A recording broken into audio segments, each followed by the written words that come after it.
One is doing.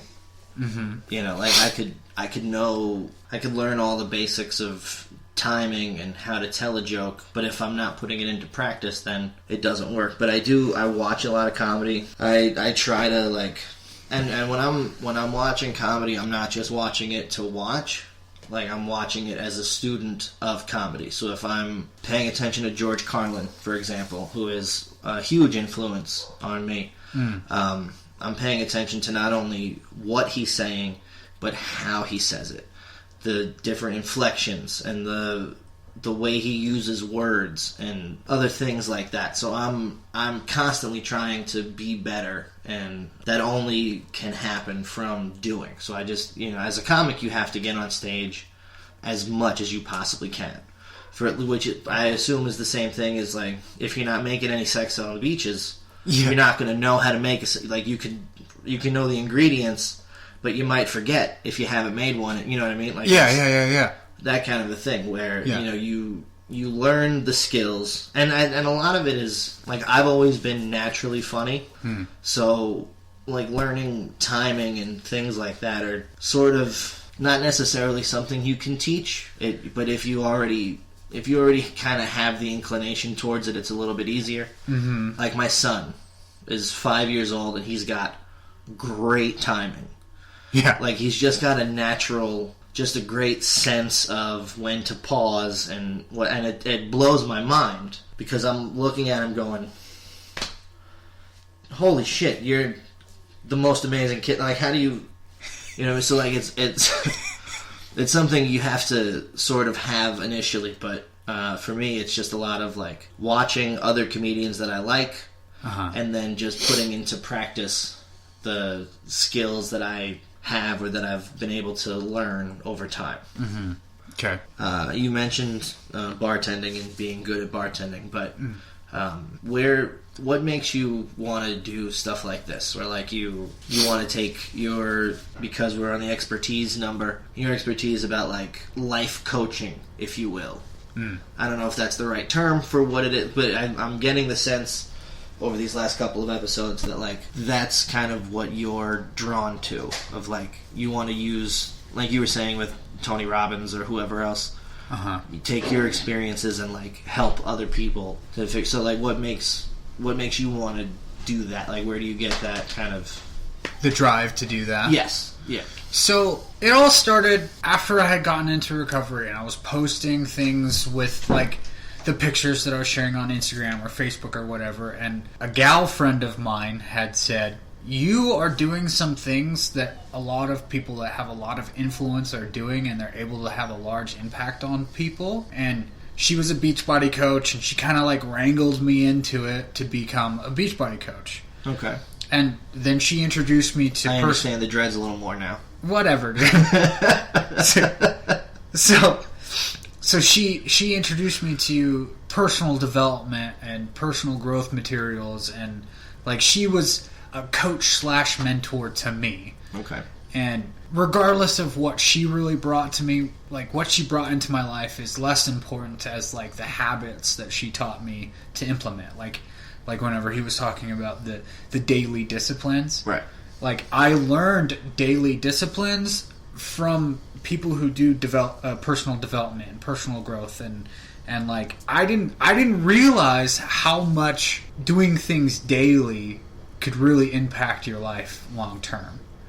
And one day this light bulb went off in my head because I had been using drugs and alcohol daily for a really long time, and no wonder I couldn't stop doing it for as long as I was doing it, because it was the only thing that I was doing every single day, rain or shine. You know, so part of my drive to help share this kind of information with people comes from like the fact that I didn't know that doing something positive every day could have the same kind of like impact, but on the opposite scale as my drug use and the alcohol consumption. How long have you been sober? So in February it'll be 6 years. Nice. Yeah. And do you find that the doing these kinds of things, like in your personal growth and the daily disciplines, and is that something that helps you stay sober, or is it just a byproduct of Like now you get more clarity or whatever. Like, does it help you on the road to like staying clean? Like, do you think if you didn't have it, you might fall back into negative patterns? I definitely think that I would be more susceptible to falling into those negative habits all over again. Because, like, I replaced one bad habit with a good one. Right. And then I replaced one bad habit with a good one. And then, because the brain doesn't care if it's good or bad. You know? Right. Like, the brain just does what the body does. Just like eating unhealthy food. Like, your brain doesn't say, please don't put unhealthy food in me. Your brain says you're hungry, eat something. You know? I'm going to disagree only to say that today I was thinking that I was hungry and I was going to go to McDonald's. And then I told myself, don't go to McDonald's. You went to McDonald's yesterday. Make yourself a sandwich. Like, and so that was my brain telling me not to eat the junk food. You just have to want it. Yeah, but, like... I mean, I get what you're saying, but, like, it also, like, I made the mental note of, like, no, you can't eat McDonald's 2 days in a row, you'll be dead in a year. Like, fucking relax. Yeah. I appreciate where you're coming from, and I think there's some validity to it. But I'm just, your brain saying, I'm hungry. Right. Like, the fundamental instinctual part right. of Like, the primal, like, I need something right now. Yeah. That part. Like, gotcha. the thoughtless brain. Like the reptilian. The non-verbal, reptilian. Like, these are the urges that I'm having right now. Yeah. Okay. I got you. It doesn't care if it's good or bad. Right. You want it, you're gonna get it. Okay. I got you. So I had to replace the negative habits with positive ones, and there's some scientific shit about that, where when you've done so much damage to your brain with negative behavior, like, the damage is done, right? That part of your brain that's been damaged cannot repair itself. But creating new habits, you're creating new neural pathways. The damaged parts are still there, but you're creating new pathways to where you can operate in, like, an optimal... I wish I could say it better. Right, it's like putting a tattoo over a scar. Exactly. Yeah. And covering up the bad with something dope. Yeah. Hella dope. For real, though. Hella dope, bruh. And so, I think this is an appropriate part to switch into the preparation aspect. Sure. So, since we were talking about, like, the motivation that has, and drive that has put me on this path that I'm on, like, because it's important to me and I am driven to do these things, in a similar way that you're driven to do comedy, like, we're doing the things to prepare ourselves. Like, you listening to the comics that you aspire to be like, or the comics that you find to be admirable or have a similar style as you.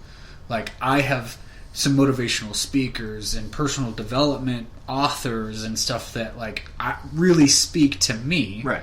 And so, preparing myself to be able to speak in a way that people can resonate with what I have to say, that draws people to me. And I speak with, like, some sort of authority because I've taken the time to learn about this stuff. Last episode, I started talking a little bit about how I've started an offshoot blog where I'm talking about what I'm learning about cryptocurrency. Right. I am not an authority on cryptocurrency, but, like, eventually, let's say in a year or 2 or 5 from now, if I continue to learn about cryptocurrency, I could be an authority on cryptocurrency. Okay. Yeah. You know, so that's me taking the time to prepare myself to be the authority. Right. And you've taken the time to be the authority in your field. Well, I don't know. I don't know that I'd say I'm an authority. But you're taking the time to become that, right? Well, I mean, with comedy, it's also subjective. That, like, what works for me may not work for comic Joe Schmo. Yeah, you know, so it's more a sense of, like, preparedness for me is going over a joke until I've got the wording just right.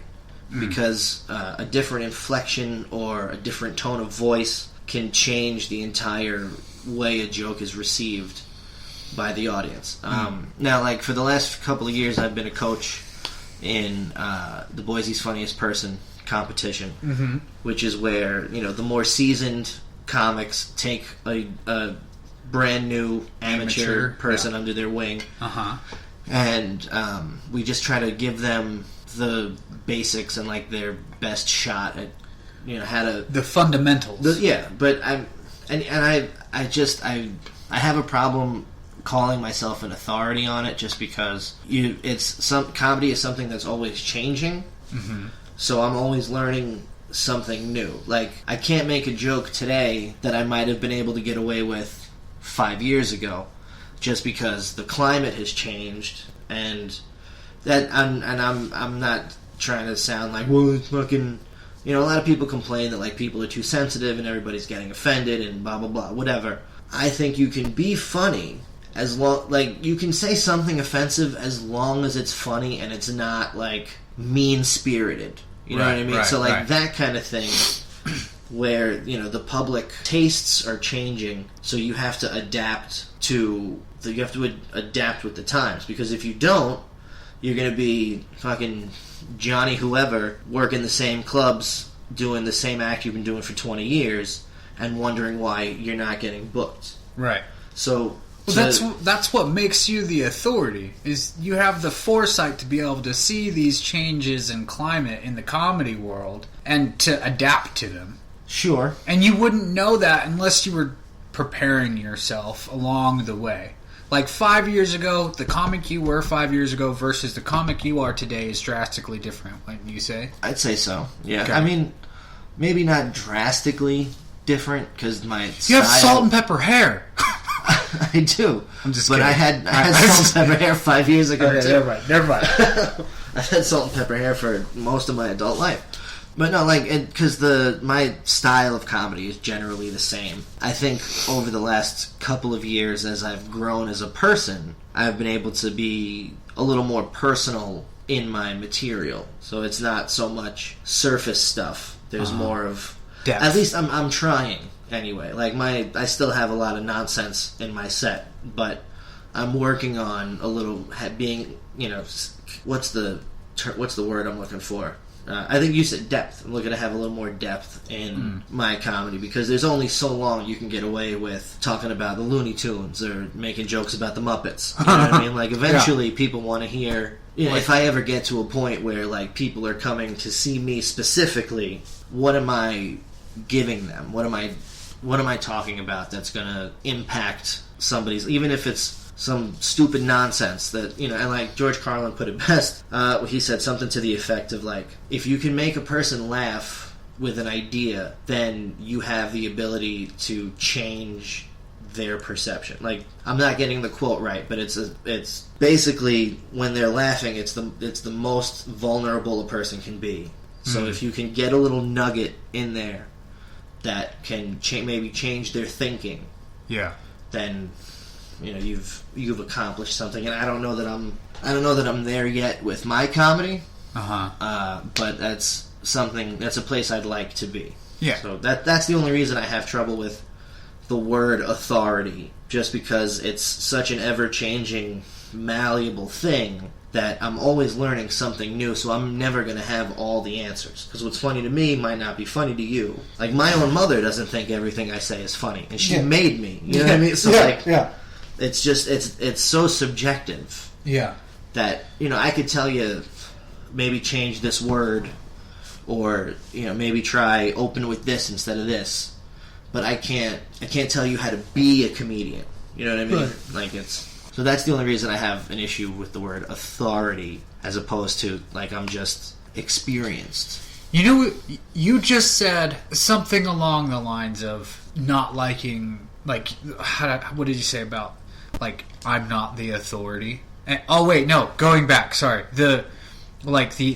If you can give a person an idea, if they laugh at an idea, then you've had the ability to change a person's perception, or something to that effect. Yeah, something to the effect of if you can get them to laugh at an idea, you might be able to change the way they look at something. Okay. So this takes me back to like the preparation that I've had in personal development and personal growth and like coaching, if you will, is